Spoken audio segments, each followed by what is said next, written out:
Mesdames et messieurs, voici votre magazine d'information générale sur le champ Total Énergie 2022. Voici The Spotlight.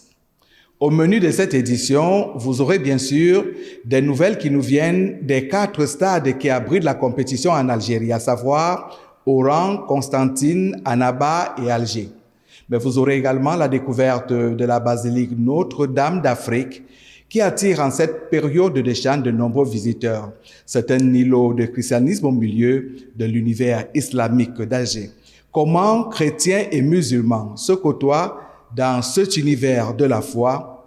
Le site est très visité en cette période de chant. Nous irons enfin du côté de Rabat au Maroc, où la ville abrite le plus grand zoo du Maghreb. On y trouve, dit-on, près d'une quarantaine de spécimens des lions de l'Atlas qui ont d'ailleurs donné leur nom à l'équipe nationale de football du Maroc. Et tout de suite, voici la page sportive de votre magazine. Les Baréas à Prime de Madagascar ont battu les Crocodiles du Nil sur la marque de 3-0 lundi au stade Mohamed Hamilou à Constantine, en match de la deuxième et dernière journée du groupe C lors de la 7e édition du Championnat d'Afrique des Nations, ce qui ouvre à Madagascar les portes des quarts de finale. Pour leur deuxième et dernière sortie du groupe C, après le succès acquis au premier match face aux Black Stars du Ghana, les Baréas de Madagascar ont abordé l'explication contre les Soudanais pieds sur le plancher. Et pour cause, au terme de la première période, ces insulaires ont flanqué 3 buts aux Crocodiles du Nil sans la moindre égratignure. Avec ce score, les Malgaches, en toute sérénité, ont cheminé allègrement vers un double succès dans ce groupe. Au bout de la partie, ce résultat s'est maintenu jusqu'au dernier coup de sifflet, sanctifiant la qualification. Fort de ces performances, les Baréas terminent en tête du groupe avec 6 points en 2 sorties. Madagascar reste invaincu. Les Crocodiles du Nil passent après cette défaite comme le maillon faible et bon distributeur des points du groupe C, sans la moindre victoire, mais avec un petit but inscrit lors de la défaite contre le Ghana. Cette deuxième défaite est pour le Soudan, classé 3e avec 0 points, synonyme de son élimination de la compétition. Le Ghana se classe 2e avec 3 points en 2 sorties. Tout compte fait, dans ce groupe à 4, réduit à 3 nations après le forfait du Maroc, ouvre la porte des quarts de finale au premier du groupe C ainsi qu'au deuxième pays mieux classé.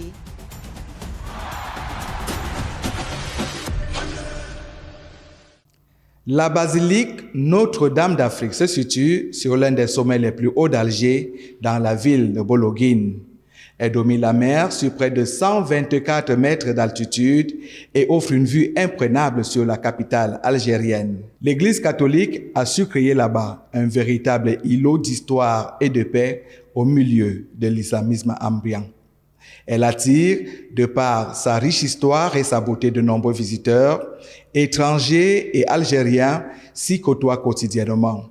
Et pour bon nombre d'habitants de la Casbah voisine, le parvis de la basilique Notre-Dame d'Afrique est devenu un lieu de rencontre, de détente, et c'est ce que nous dit ce reportage de Irène Gaouda.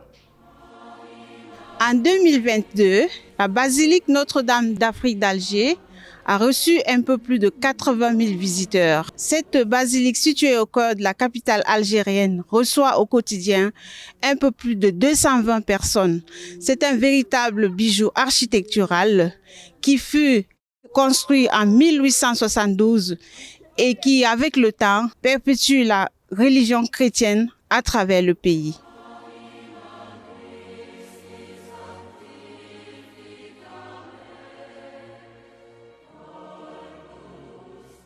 Le visiteur qui franchit les portes de la basilique Notre-Dame d'Afrique d'Alger pour la première fois est d'abord saisi par le nombre impressionnant de messages qui recouvrent les murs de l'église.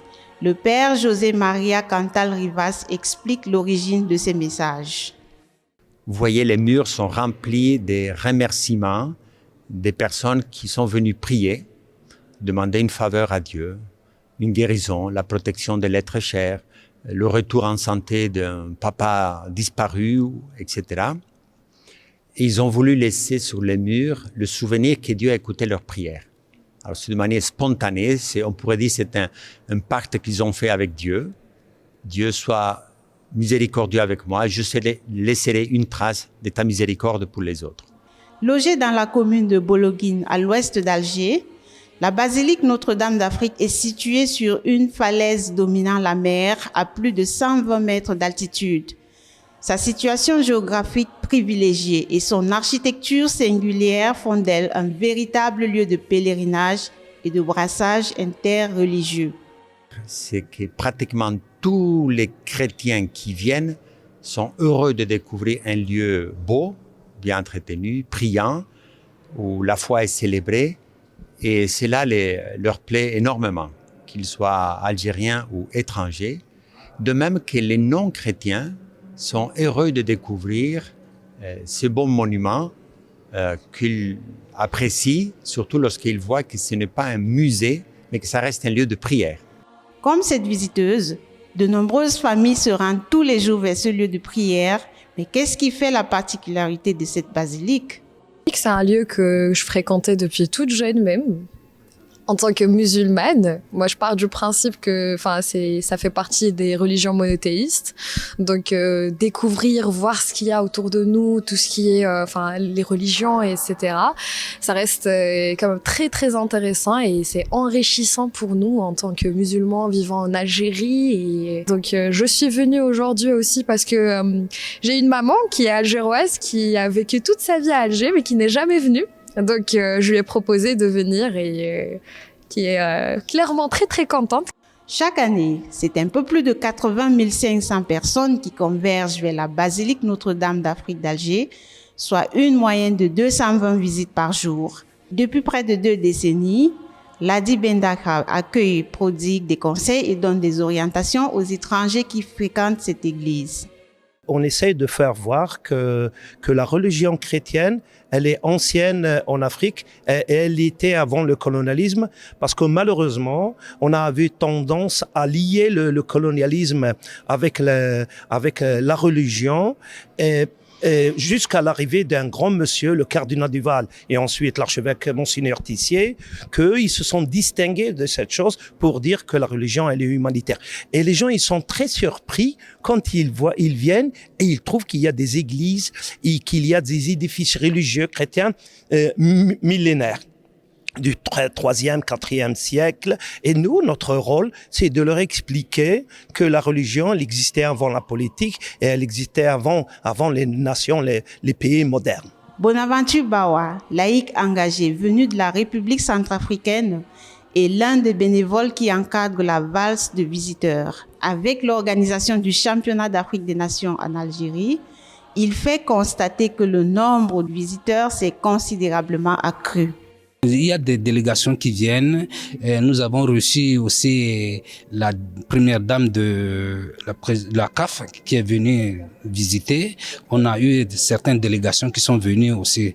Mais espérons que d'autres vont encore venir pour visiter parce que c'est un lieu où les gens aiment beaucoup pour venir se contempler. Pas seulement visiter, mais se contempler pour prier. C'est aussi par amour pour l'œuvre du Seigneur que Mauricio Palesta, de la communauté des laïcs consacrés, a laissé sa Suisse natale pour se mettre au service des fidèles et des visiteurs. J'ai quitté la Suisse de langue italienne, c'est le canton Ticino, il y a presque 10 mois comme ça. Alors c'est une présence récente de moi et de ma communauté ici à Alger.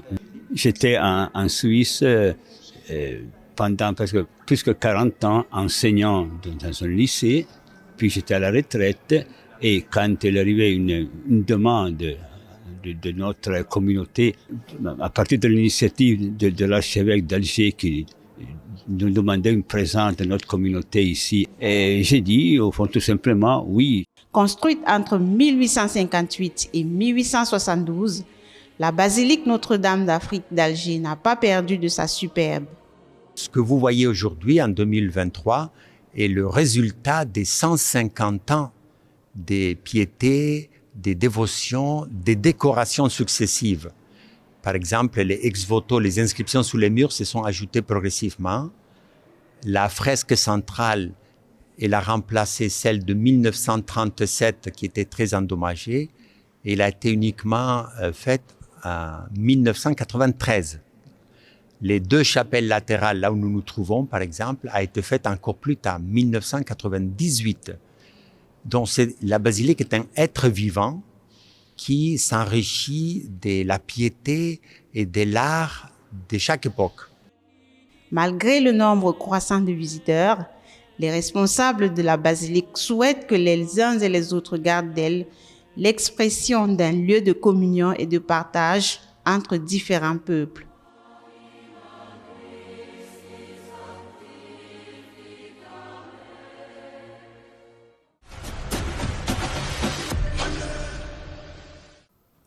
En page découverte, je vous invite à Rabat, au Maroc. On trouve là-bas, dit-on, le zoo le plus grand du Maghreb. Il abrite près d'une quarantaine de spécimens des lions de l'Atlas qui ont d'ailleurs donné leur appellation à l'équipe nationale de football. Sur les traces du lion de l'Atlas, c'est un reportage que nous propose la télévision nationale marocaine. Le zoo de Rabat, qui est le plus grand du Maghreb, comprend 38 spécimens de lions de l'Atlas, le plus grand nombre au monde. Cette espèce a disparu des montagnes marocaines en 1941 et son nom a été donné à l'équipe de football du pays. Grâce aux efforts du zoo, 38 lions de l'Atlas, femelles et mâles, vivent dans des conditions appropriées et sont les plus visités par le public selon le journal espagnol La Razón. L'histoire de cet animal est si étroitement liée à l'histoire du royaume du Maroc que les souverains successifs du pays ont accordé une attention particulière à la perpétuation de cette race marocaine traditionnelle. Cet animal a vécu à l'état sauvage pendant plusieurs siècles au Maroc et le dernier lion de l'Atlas a disparu des forêts marocaines en 1941 où 38 lions de l'Atlas vivent actuellement dans le parc. Slimani a ajouté que la dernière naissance a eu lieu en 2021.